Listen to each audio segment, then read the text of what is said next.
პირველ რიგში მადლობას გადავუხდი ამ ხელა ყურადღებისთვის, სოლიდარობისთვის. ეხლა გავდივარ ფიზიოთერაპიის კურსს და როცა ქუჩაში გავდივარ აფთიაქში შესვლა მიწევს ან სადმე მაღაზიაში ან თუნდაც ქუჩაში ადამიანები მესალმებიან, უცხო ადამიანები მკითხულობენ, გამოხატავენ სიყვარულს და ხანდახან მეუხერხულება ხოლმე აი ამ ხელა სოლიდარობა და თანაგრძნობა და მეუბნებია რომ გულშემატკივრობდნენ და აგრძელებენ გულშემატკივრობას და ჯანმრთელობის ამბავს კითხულობენ და ეს ძალიან მნიშვნელოვანია პოლიტიკური პატიმრისთვის.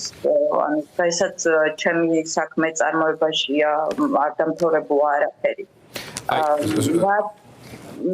ხება ჩემი ჯანმრთელობის მდგომარეობას ციხეში გეტყვით რომ წარმოუდგენლად მძიმე პირობებია პენიტენციურ დაწესებულებებში და ჯანმრთელი ადამიანი რომ შევიდეს გამოვა დაავადებული და ერთ-ერთმა ექიმმა მითხრა კიდევაც რომ აი იმას რაც მე მაწუხებს და რაც შევიტყვე რომ ანასტასია ზინოვკინასაც აწუხებს ხერხემლის პრობლემები და ასევე ნანა სანდერსსაც